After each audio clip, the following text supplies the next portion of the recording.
Hello everyone, good morning. Welcome to my new blog. तो जी कैसे हैं आप सभी? उम्मीद करती हूँ आप सब बहुत अच्छे होंगे, बढ़िया होंगे। हम भी यहाँ पर बहुत अच्छे हैं। तो फ्रेंड्स, अभी घड़ी में ना 6:45 हो रहे थे मॉर्निंग के। 6:30 बजे मैं उठी थी और मोबाइल वगैरह सेट करने के बाद ना मैं जाकर बालकनी में 10 से 15 मिनट के लिए बैठी हुई थी। तो बालकनी का मैंने कोई भी वीडियो नहीं बनाया था। जस्ट अभी बालकनी से उठकर मैं आई हूँ और अपने भगवान जी को प्रणाम किया। प्रणाम करने के बाद फ्रेशन अप वगैरह हुई, उसके बाद ब्रश वगैरह करके पानी की टंकी का जो मोटर है ना उसको ऑन कर दिया था। तो ये जो वीडियो आप देख रहे हो ना, तो ये 5 फरवरी का ये वीडियो था। उस दिन इलेक्शन था और इलेक्शन की वजह से ना बच्चों की उस दिन छुट्टी थी। लेकिन उस दिन ना हस्बैंड का ऑफिस था, उनकी उस दिन कोई भी छुट्टी नहीं थी। तो उनको उस दिन ऑफिस जाना था। तो उनके ऑफिस की तैयारी करने के लिए ही मैं आई थी किचन में। तो बस यहाँ पर रात को ना मैंने बच्चों के लिए राजमा भिगो के रखा हुआ था। तो दिन के टाइम पे मैं बच्चों के लिए राजमा और चावल बनाऊंगी। तो राजमा मॉर्निंग में बनाती, लेकिन वही है, हस्बैंड राजमा इतना पसंद नहीं करते हैं। तो रात के टाइम पे मैंने ब्रोकली वगैरह जो थी ना काट के धो के मैंने रख दी थी। तो बस ब्रोकली की सब्जी बनाऊंगी। और उस दिन कोल्ड की वजह से ना मेरी तबीयत भी ठीक नहीं थी, क्योंकि अभी जाती हुई ठंड है ना, तो थोड़ा सा कोल्ड वगैरह हो रखा है मुझे। तो इस वजह से गले में ना बहुत ज़्यादा मेरी खराश हो रही थी। तो अदरक के साथ में मैंने 2 से 3 गोल मिर्च, 2 से 3 मैंने यहाँ पर लौंग और 2 इलायची अच्छे से कूट लिया था। तुलसी के पत्ते नहीं थे मेरे पास, क्योंकि ठंडियों की वजह से तुलसी जो है ना वो मेरी ख़त्म हो चुकी है। नई तुलसी मेरे को लेनी है, क्योंकि सुबह शाम ना मैं तुलसी जी की भी पूजा करती हूँ। तो बस यहाँ पर अपने लिए ना कड़कदार मैंने चाय बनाई थी। तो बच्चे तो अभी उठेंगे नहीं, क्योंकि बच्चों की उस दिन छुट्टी थी। हस्बैंड उठ गए थे, क्योंकि हस्बैंड को ना ऑफिस जाना था। तो जब तक यहाँ पर मेरी मसालेदार चाय बन रही थी, तब तक यहाँ पर ना मैंने प्याज वगैरह काट लिया था। और ये जो मसाले वाली चाय है ना, जब मुझको कोल्ड होता है ना, तो इतना मतलब गले में ना रिलीफ पहुंच जाती है। बहुत अच्छी लगती है ये मसाले वाली चाय। तो हस्बैंड तो उठ के फ्रेशन अप वगैरह हो रहे थे, इस वजह से फिर ये चाय जो थी मैंने सिर्फ अपने लिए ही छानी थी। तो देखिए, चाय मेरी आधी कप है। तो मॉर्निंग के टाइम में सिर्फ इतनी ही चाय मैं पीती हूँ। तो ये चाय सबसे पहले आप लोगों के लिए। तो चाय के साथ ना मैंने बिस्किट वगैरह लिया था। वैसे जब मुझे कोल्ड होता है ना, गले में खराश होती है, तो बिस्किट भी मेरे को अच्छी नहीं लगती है बिल्कुल भी। लेकिन वही है कि खाली पेट ना कभी भी चाय पीनी नहीं चाहिए। और मेरी आदत है कि मैं मॉर्निंग के टाइम पे उठ के ना हमेशा चाय पीती हूँ। गुनगुना पानी मैं मॉर्निंग के टाइम पे नहीं पीती हूँ, क्योंकि गुनगुना पानी जो है ना मेरे को कभी भी सूट नहीं करता है। तो सुबह जब मैं मॉर्निंग में उठी थी ना, तो नाक इतनी बुरी तरह से बंद था, गले में इतनी बुरी तरह से मेरे को खराश हो रही थी।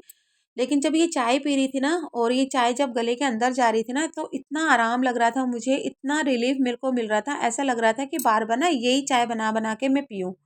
तो सिप सिप करके मैंने अपनी चाय ख़त्म की और उसके बाद फिर मैं आ गई थी किचन में। तो ब्रोकली के साथ में मैंने आलू भी काट कर ऐड किया था, साथ में मटर भी ऐड किया था। तो ब्रोकली की सब्ज़ी ना बहुत टेस्टी बनती है और इसमें ना बहुत सारे न्यूट्रिएंट्स भी पाए जाते हैं। लेकिन वही है, हमारे घर पे सिर्फ़ एक आदी है जो कि ना मतलब सब्जियों को खाने में ना आनाकानी करता है। बाकी पूजा भी खा लेती है और हम सब भी मतलब सारी सब्जियाँ खा ही लेते हैं। तो यहाँ पर फटाफट से मैं हस्बैंड के लिए सब्ज़ी बनाऊँगी और साथ में पराठा बनाऊँगी। तो यहाँ पर मैंने ब्रोकली में आलू भी ऐड कर दिया था और मटर भी ऐड कर दिया था। मस्टर्ड ऑयल से सब्ज़ी बनाने के लिए जा रही थी, लेकिन मस्टर्ड ऑयल जो था वो ख़त्म हो चुका था। मतलब किचन का ग्रोसरी का सारा सामान जो है ना वो मेरा ख़त्म हो चुका है। दाल वग़ैरह, तेल वग़ैरह जो है ना लगभग-लगभग सब ख़त्म हो चुका है। तो ग्रोसरी भी अभी लाने का मेरे को टाइम नहीं मिल रहा है, तो देखती हूँ कब तक मैं ग्रोसरी भी लेकर आऊँगी। तो यहाँ पे देखिए, मैंने सारी सब्जियाँ जो हैं वो ऐड कर दी है। साथ में थोड़ी-सी हल्दी मैंने ऐड किया था। अच्छे से मैं ब्रोकली को यहाँ पर फ्राई कर लूँगी। तो हमारे घर पे ना एक आती है जो कि सब्जियों को खाने में ना बड़ा आनाकानी करता है। मतलब उसको ना कोई भी सब्ज़ी पसंद नहीं आती है। बाकी हम लोग तो सारी सब्जियाँ खा लेते हैं। और आदि से मेरे को याद आया, अभी 22 को ना उसका मतलब बर्थडे भी आ रहा है। तो अभी उसके बर्थडे की भी तैयारी करनी है मुझे। देखती हूँ क्या लेकर आती हूँ इस बार उसके बर्थडे में। तो फिलहाल तो मेरे को ग्रोसरी लेकर आनी है, क्योंकि किचन की सारी ग्रोसरी जो है ना वो टोटली ख़त्म हो चुकी है। तो यहाँ पे देखिए, बातों-बातों में मेरी जो ब्रोकली है और आलू मटर सब एक साथ में मैंने फ्राई कर लिए थे। तो जब भी मैं कोई भी सब्ज़ी बनाती हूँ ना, चाहे आलू गोभी की बनाऊँ, मिक्स वेज बनाऊँ या फिर ब्रोकली ही क्यों ना बनाऊँ, पहले मैं सब्जियों को ना फ्राई कर लेती हूँ और उसके बाद ना फिर मैं बनाती हूँ। इससे क्या होता है ना, सब्जियों का जो टेस्ट होता है ना वो दोगुना बढ़ जाता है। सब्ज़ी जो है ना बहुत टेस्टी बनती है।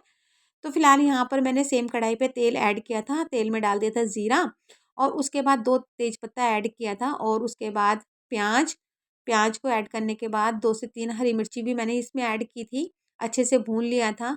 उस दिन ना मेरा अदरक लहसुन सिलबट्टे में ना पीसने का बिल्कुल भी मन नहीं कर रहा था, तो ये जो रेडीमेड आता है ना अदरक लहसुन का पेस्ट, इसको मैंने यूज़ किया था। पर इसका जो फ्लेवर होता है ना, ये हस्बैंड को बिल्कुल भी पसंद नहीं है, क्योंकि इस अदरक लहसुन का जो पेस्ट होता है ना, इसका जो एक फ्लेवर होता है ना, वो बहुत स्ट्रॉन्ग होता है। लेकिन वही है, कभी कभार तो चलता ही है। तो बस प्याज के साथ में अदरक लहसुन का पेस्ट अच्छे से मैंने भून लिया था। उसके बाद फिर मैंने यहाँ पर एक टमाटर भी ऐड कर दिया था कट करके। टमाटर को गलाने के लिए मैंने यहाँ पर थोड़ा सा नमक ऐड किया था, ताकि टमाटर जो है अच्छे से सॉफ्ट हो जाए।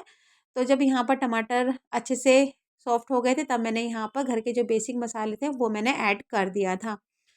तो ब्रोकली की सब्ज़ी भी मैं सिंपल ही बनाती हूँ, ज़्यादा मसाला मैं इसमें ऐड नहीं करती हूँ। लेकिन हाँ, इस ब्रोकली की सब्ज़ी में ना जो मैगी का मैजिक मसाला आता है ना, वो मैंने ऐड किया था यहाँ पर। उससे जो ब्रोकली की सब्ज़ी है ना, बहुत ही ज़्यादा टेस्टी बनती है। तो बस यहाँ पर सारे मसालों को अच्छे से मैंने भून लिया था और उसके बाद ना फिर मैंने ऐड कर दिया था यहाँ पर ब्रोकली को। तो बस अब मसालों के साथ में भी ब्रोकली को अच्छे से भूनूंगी। और यहाँ पर ना फिर हस्बैंड आ गए थे, फ्रेशन अप वगैरह होने के बाद उन्होंने नहा लिया था, तब मैंने उनको चाय दे दी थी, क्योंकि सुबह के टाइम पे ना उनको भी चाय चाहिए होती है। ब्रोकली यहाँ पर ना मसालों के साथ में अच्छी सी भून चुकी थी, तब मैंने यहाँ पर थोड़ा सा पानी ऐड किया था और कवर लगा के ना मैंने सब्जी को पकने दिया था। तो जब तक यहाँ पर सब्जी पक रही थी, तब तक मैंने यहाँ पर फटाफट से ना आटा भी गूँथ लिया था। तो आटा जो है ना, मैं हमेशा ड्राइंग रूम में ले जाकर ही गूँथती हूँ, क्योंकि हमारे किचन का ये जो टॉप है ना, ये थोड़ा सा ऊंचा है। तो खड़े होकर आटा गूँथने में ना मुझे थोड़ी-सी प्रॉब्लम होती है, तो यहाँ पर बैठ के ना मैं आराम से आटा गूँथ लेती हूँ। आटा वगैरह गूँथा, आटे को रख दिया था मैंने रेस्ट के लिए और उसके बाद ना फिर मैंने हस्बैंड के लिए बना दिए थे पराठे। तो पराठे भी मैं ना हस्बैंड के लिए मैं ऑयल से ही बनाती हूँ, ठंडियों में मैं घी का यूज़ नहीं करती हूँ। और ऑयल जो है ना, ये मेरा है राइस ब्रान ऑयल, जो कि ना बहुत ही अच्छा तेल है और पूड़ियाँ जो है ना, इससे बहुत ही अच्छी बनती हैं। तो मैं हमेशा इसी तेल को मैं यूज़ करती हूँ। वैसे हस्बैंड का कहना है कि जो ऑयल है ना, हमेशा मतलब 6 महीने में ना चेंज कर कर के ना हम लोगों को यूज़ करना चाहिए। तो अभी तक तो मैंने यही वाला जो ऑयल था ना, इसको मैंने यूज़ किया था। आगे देखती हूँ ग्रोसरी में मैं कौन-सा ऑयल लेकर आती हूँ। तो यहाँ पर सब्ज़ी जो थी वो पक चुकी थी और उसके बाद ना फिर मैंने फटाफट से हस्बैंड के लिए पराठे बनाने शुरू कर दिए थे। तो बस यहाँ पर आज मैंने ज़्यादातर कुछ भी नहीं बनाया था, क्योंकि तबीयत ठीक नहीं थी ना, तो और कुछ बनाने का मन भी नहीं कर रहा था। तो ब्रोकली बनाई थी, ब्रोकली की सब्ज़ी बनाई थी और पराठा बना के दे दिया था। और बस यहाँ पर अब फटाफट से पराठा बनाने के बाद ना हस्बैंड का जो टिफ़िन है उसको पैक कर दूँगी। तो बस यहाँ पर हस्बैंड का टिफ़िन वगैरह मैंने पैक कर दिया था और पराठे के साथ में ना लहसुन का अचार लेकर आई थी। ये जो लहसुन का अचार है ना, ये पूजा को बहुत ज़्यादा पसंद आता है। तो मैं आगे कभी वीडियो में दिखाऊँगी।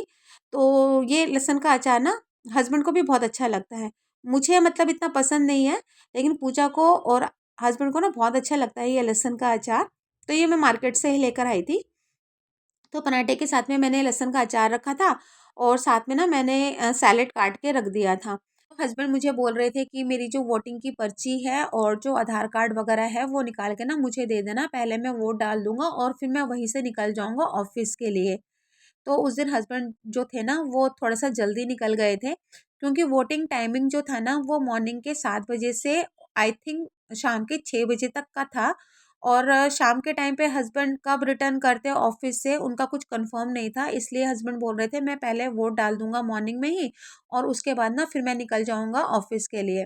तो पहले मैंने ना अपने गली वालों से पूछ लिया था कि वहाँ पर भीड़ है कि नहीं है, क्योंकि काफ़ी लोग जो थे ना मॉर्निंग में जाकर वोट देकर आ गए थे। तो उन लोगों ने बोला कि नहीं, अभी बिल्कुल भी भीड़ नहीं है, आप जाओ और वोट डालकर आ जाओ। फिर मैंने हस्बैंड को बोला कि बिल्कुल भी भीड़ नहीं है, तो पहले आप वोट डाल देना और वहीं से निकल जाना ऑफिस के लिए। तो फिर मैंने फटाफट से मैंने उनका टिफ़िन वगैरह पैक किया, नाश्ते में मैंने ब्रेड बटर दे दिया था। तो फिर हस्बैंड निकल गए थे, पहले उन्होंने वोट डाला और उसके बाद ना वो निकल गए थे अपने ऑफिस के लिए। क्योंकि लास्ट टाइम पे जब हम लोग गए थे ना, तो इतनी लंबी लाइन पे हम लोगों को लगना पड़ा, मतलब बहुत लंबी लाइन लगी हुई थी। बच्चे भी उस वक़्त हम लोगों के साथ में थे, तो बच्चे तो सबसे ज़्यादा परेशान हो गए थे।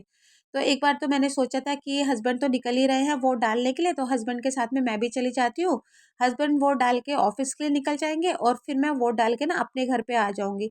लेकिन वही था कि छोटी वाली सिस्टर की पर्ची भी ना मेरे पास में ही रखी हुई थी, क्योंकि तीनों की जो पर्ची होती है ना वो मम्मी के घर पे ही आती है, मतलब मेरी, हस्बैंड की और छोटी वाली सिस्टर की। तो एक दिन पहले जाकर ना मैं मम्मी के घर से तीनों पर्ची लेकर आ गई थी, तो छोटी वाली सिस्टर की पर्ची भी ना मेरे पास में ही रखी हुई थी। फिर मैंने छोटी वाली सिस्टर को फ़ोन किया, तो छोटी वाली सिस्टर ने बोला कि ठीक है, मैं थोड़ी देर में आ जाती हूँ और उसके बाद ना हम दोनों बहनें एक साथ में जाकर वोट डालकर आ जाएँगी। तो मैंने सोचा कि चलो ठीक है, नहीं तो फिर क्या होता है ना, धीरे-धीरे फिर वहाँ पर ना इतनी लंबी लाइन मतलब शुरू हो जाती है, बहुत भीड़ हो जाती है वहाँ पर।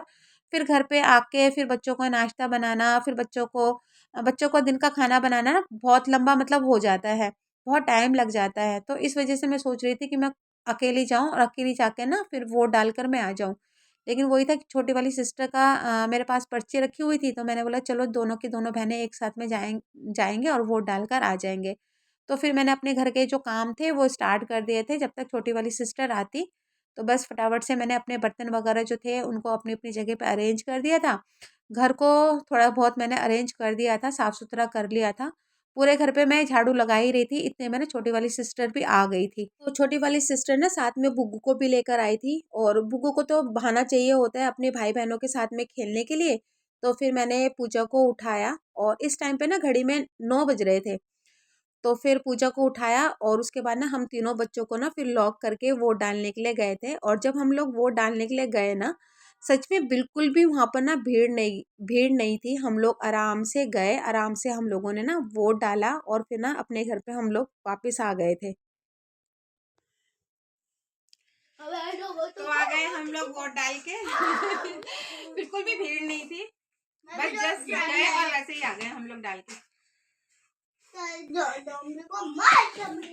घर पहुंचकर फिर मैंने फटाफट से नाश्ता वगैरह बनाया, और छोटी वाली सिस्टर बोल रही थी कि मैं नाश्ता ना कर कर आई हूँ, तो फिर मैंने बोला तेरे लिए भी मैंने नाश्ता बनाया है। तो फिर मैंने नाश्ते में ब्रेड ऑमलेट और चाय बनाई थी। पूजा इस टाइम पे नहाने के लिए गई हुई थी, तो फिर हम लोगों ने नाश्ता किया था। बाद में फिर मैंने उसको भी नाश्ता दे दिया था। तो छोटी वाली सिस्टर नाश्ता करके अपने घर चली गई थी। उसके बाद झाड़ू तो मैंने पहले ही लगा लिया था, फिर मैंने पोछा लगाया, नहाई, और 1 डेढ़ बजे के करीब ना फिर मम्मी भी मेरे घर पे आई थी। तो मम्मी रात को फिर रुकी थी, क्योंकि जब मम्मी आती है ना मेरे घर पे तो फिर बच्चे जो है ना मम्मी को जाने नहीं देते हैं। फिर मम्मी मॉर्निंग में अपने घर गई थी, क्योंकि बच्चे मॉर्निंग में स्कूल चले गए थे। तो फिर मम्मी भी मॉर्निंग में अपने घर चली गई थी। तो बस इसी के साथ ही मैं अपनी वीडियो का एंड करती हूँ। अगर वीडियो पसंद आए तो प्लीज़ मेरी वीडियो को लाइक, शेयर, सब्सक्राइब ज़रूर कीजिएगा। चैनल पर अगर नए जुड़ते हो तो प्लीज़ सब्सक्राइब का बटन दबा दीजिएगा। फिर मैं मिलती हूँ आपको नए वीडियो के साथ में, तब तक के लिए बाय बाय, टेक केयर।